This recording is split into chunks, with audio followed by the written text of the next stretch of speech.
Welcome to my channel. Deepa pregnant పోగొట్టాలని చూసిన జ్యోత్స్నాని చంప పగలగొట్టిన సుమిత్ర. అసలు ఇదంతా ఎలా జరగబోతుందనేది ఈ వీడియోలో తెలుసుకుందాం. అంతకంటే ముందుగా ఇప్పటి వరకు మా వీడియోని లైక్ చేయకపోతే వెంటనే లైక్ చేయండి. మీరిచ్చే మా లైక్ మాకు ఎంతో సపోర్ట్ని ఇస్తుంది. జ్యోత్స్న అయితే దశరథ మాటలకి కోపంతో రగిలిపోతూ ఉంటుంది. చూసావా గ్రాని, అసలు డాడీ ఎలా మాట్లాడుతున్నాడో, తాత కూడా ఏమీ మాట్లాడలేకపోతున్నాడో అని అంటూ ఉంటుంది జ్యోత్స్న. మీ తాత ఏమన్నాడో నీకు గుర్తుందా? దీప కడుపులో ఉన్నదంట తన మొదటి భార్య, అందుకని కాంచన దశరథ దీపని అంతలా పట్టించుకుంటున్నారని ఎలా మాట్లాడుతున్నాడో. కడుపులో ఉన్నప్పుడే దీప మీద ఈగ వాల్నిస్తలేదు వీళ్ళిద్దరూ కూడా. ఆ దీప కడుపులో ఉన్న బిడ్డ బయటికి వస్తే ఇంకా మొత్తానికి మన ఇద్దరిని ఒక మూలన పడేస్తారేమో. నిన్ను ఎంత గారాభంగా చూసుకున్నారు.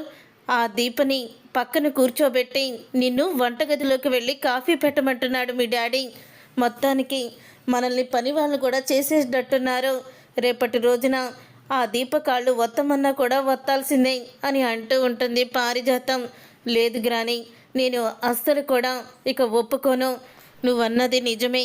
దీప కడుపులోని బిడ్డ బయటికి వస్తే మనకి ఆగతే పడుతుంది. బిడ్డ పుట్టకముందే వీళ్ళు ఇంతలా ఇది చేసేస్తున్నారంటే పుట్టిన తర్వాత ఇక మనల్ని ఎవరు కూడా పట్టించుకోరు. ఇప్పుడు ఏదోటి చెయ్యాలి గ్రాని.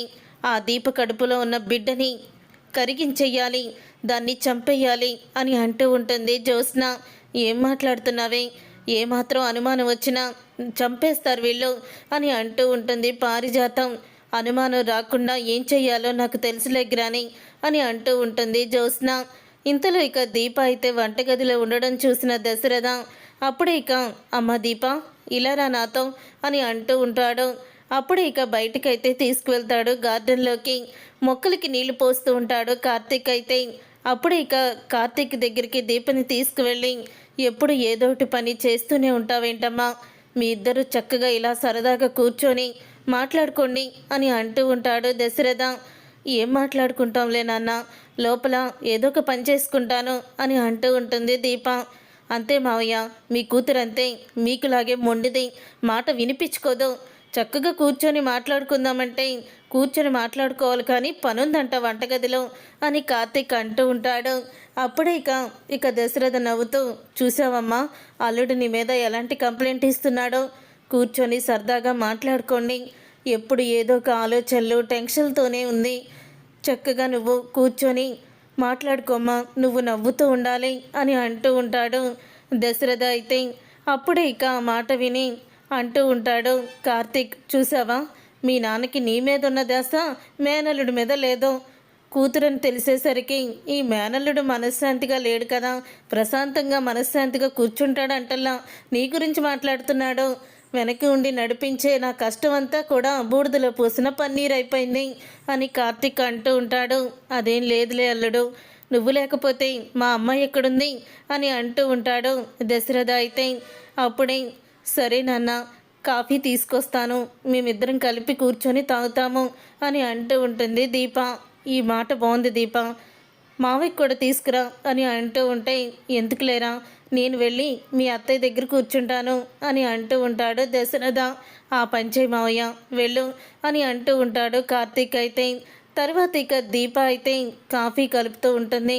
అలా కాఫీ కలుపుతూ ఉన్నప్పుడు కార్తీక్ వచ్చి, చూడు దీప, నాకు కాఫీ కలిపేసావు కదా, నువ్వేమో జ్యూస్ చేసుకో, ఎందుకంటే ఆ జ్యూస్ నీకు బలం, కాఫీ అంత బలమేముంది, ఫ్రిడ్జ్లో ఉన్నట్టుందిగా జ్యూసు, తీసుకో అని అంటూ ఉంటాడు.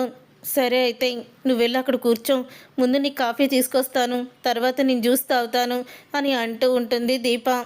కార్తీక్కి కాఫీ ఇచ్చి తను జ్యూస్ తెచ్చుకోవాలని వస్తుంది.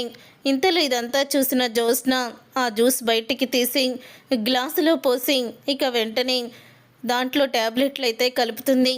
ఇక ట్యాబ్లెట్లు కలిపేసి అక్కడి నుంచి వెళ్ళిపోతుంది. నాకు కాఫీ తీసుకొచ్చావు, నువ్వు జ్యూస్ తెచ్చుకోలేదా అని అడుగుతూ ఉంటే, తెచ్చుకుంటాను బావా, సిద్ధంగానే ఉంది అని అంటూ ఉంటుంది దీప. నువ్వు కూర్చొని తీసుకొస్తాను అని అంటూ ఉంటాడు కార్తీక్ అయితే. అప్పుడే కార్తీక్ వచ్చి ఈ దీప గ్లాసులో పోసుకొని అక్కడ తీసుకొచ్చుకోవడం కూడా మర్చిపోయింది అని ఆ జ్యూస్ అయితే తీసుకువెళ్తాడు. ఇంతలో ఇక సుమిత్ర అయితే అటువైపుగా వస్తూ ఉంటుంది గదిలో నుంచి బయటికి. అప్పుడే ఇక జ్యోత్స్నాతో పారిజాతం ఏం చేసావే, మన ప్లాను సక్సెస్ అయిందా అని అంటూ ఉంటే సక్సెస్ అయింది. ఆ గ్లాసుని జ్యూస్ గ్లాసుని బావే దీపకి తీసుకువెళ్ళి ఇస్తున్నాడు. దాంట్లోనే తను ప్రెగ్నెంట్ పోవడానికి ట్యాబ్లెట్లు కలిపాను. లేకపోతే తన కడుపులో ఉన్న బిడ్డ మా నానమ్మ అంటూ వీళ్ళందరూ ఆ బిడ్డ మీద విపరీతమైన ప్రేమని చూపిస్తున్నారు. పుట్టాక నన్ను పక్కన పడేస్తారు, ఆ బిడ్డ కడుపులోనే చచ్చిపోవాలి అని అంటూ ఉంటుంది జ్యోత్స్న. ఆ మాటలన్నీ సుమిత్ర అయితే వినేస్తుంది. ఇక సుమిత్ర వినేసి ఆ జ్యూసు దీపు తాక్కుండా చెయ్యాలి అని గబగబా ఇక మెట్లు దిగి బయటికి గార్డెన్లోకి పరిగెత్తుకుంటూ వెళ్తుంది. పరిగెత్తుకుంటూ వస్తున్న సుమిత్రను చూసిన కార్తీక్ అయితే ఒక్కసారి షాక్ అయిపోతూ ఉంటాడు. ఏంటత్తా, ఏంటంతలా పరిగెత్తుకుంటూ వస్తున్నావు, ఏం జరిగిందత్తా అని కంగారు పడుతూ ఉంటే అప్పుడే దీప చేతిలో ఉన్న జ్యూస్ గ్లాస్ని పక్కకి విసిరేస్తుంది. దాంతో ఒక్కసారి దీప ఏమైందమ్మా అని అడుగుతూ ఉంటే అది తాకమ్మా, అది నీ కడుపులో బిడ్డని చంపేస్తుంది అని అంటూ ఉంటుంది సుమిత్ర. ఏమైందమ్మా అని అంటూ ఉంటుంది దీప. నువ్వు లోపలికి రా, నువ్వు కూడా రా కార్తీక్, జ్యోత్స్న అని గట్టిగా అరుస్తుంది సుమిత్ర. ఒక్కసారి జ్యోత్స్న పారిజాతం షాక్ అయిపోతూ బయటికైతే వస్తారు. ఏంటి మమ్మీ, ఎందుకంత గట్టిగా అరిచావు అని అడుగుతూ ఉంటుంది జ్యోత్స్న. ఏమైంది సుమిత్ర అని శివన్నారాయణ, దశరథ అందరూ కూడా వస్తారు. అప్పుడే జ్యోత్స్న చంప పగలగొడుతుంది సుమిత్ర అయితే. ఒక్కసారి ఇక దశరథ అయితే ఏంటి సుమిత్ర, ఏంటి ఆవేశం అని అడుగుతూ ఉంటాడు. ఆవేశం కాదండి, ఇది చేసిన పనికి సమయానికి నేను వెళ్ళకపోతే దీప కడుపులో ఉన్న బిడ్డ చచ్చిపోయేది అని అంటూ ఉంటుంది సుమిత్ర. ఒక్కసారి దశరథ షాక్ అయిపోతూ ఏం మాట్లాడుతున్నావు సుమిత్ర అని అనగానే అవునండి, దీప తాగుతున్న జ్యూస్లో ఇది ప్రెగ్నెంట్ పోవడానికి ట్యాబ్లెట్లు కలిపింది. దీప కడుపులో ఉన్న బిడ్డని అత్తయ్య గారు అంటూ మీరు వదిన ఇద్దరూ కూడా దీప కడుపులో ఉన్న బిడ్డని ప్రేమిస్తున్నారని, దీపని నెత్తిన పెట్టుకొని వాళ్ళని పక్కన పెడుతున్నారని జ్యోత్స్న కుళ్ళుకుంటూ దీప ప్రెగ్నెంట్ని పోగొట్టి కడుపులో బిడ్డని చంపడానికి జ్యూస్లో ట్యాబ్లెట్లు కలిపింది. ఆ మాట నేను చెవిలారా విన్నాను. పారిజాతం అత్తయ్య గారికి కూడా ఈ విషయం తెలుసు. మీకు కూడా కొడుకున్నాడు కదా, మీ కొడుకు కూడా పుట్టకుండా మీ అత్తగారు ఎవరొకళ్ళు అలాంటి ట్యాబ్లెట్లు వేస్తే మీరు ఒప్పుకునేవాళ్ళ? ఒక బిడ్డకి జన్మనిచ్చిన మీకు మరొక తల్లికి ఆవేదన మీకు తెలీదా? మీరు అసలు ఆడవాళ్ళేనా? జ్యోత్స్న చేస్తున్న పనిని సమర్థిస్తున్నారు ఛీ అని అంటూ సుమిత్ర అసహించుకుంటుంది. అప్పుడే ఇక పారిజాతం చంప పగలగొడతాడు శివన్నారాయణ. ఇంతకి తెగిస్తావా నువ్వు నా ఇంట్లో ఉండడానికి వీల్లేదు అని అంటూ ఉంటే నన్ను క్షమించండి, జ్యోత్స్ననే కావాలని ఇదంతా చేసింది, అప్పటికి నేను వద్దనే చెప్పాను అని అంటూ ఉంటుంది పారిజాతం.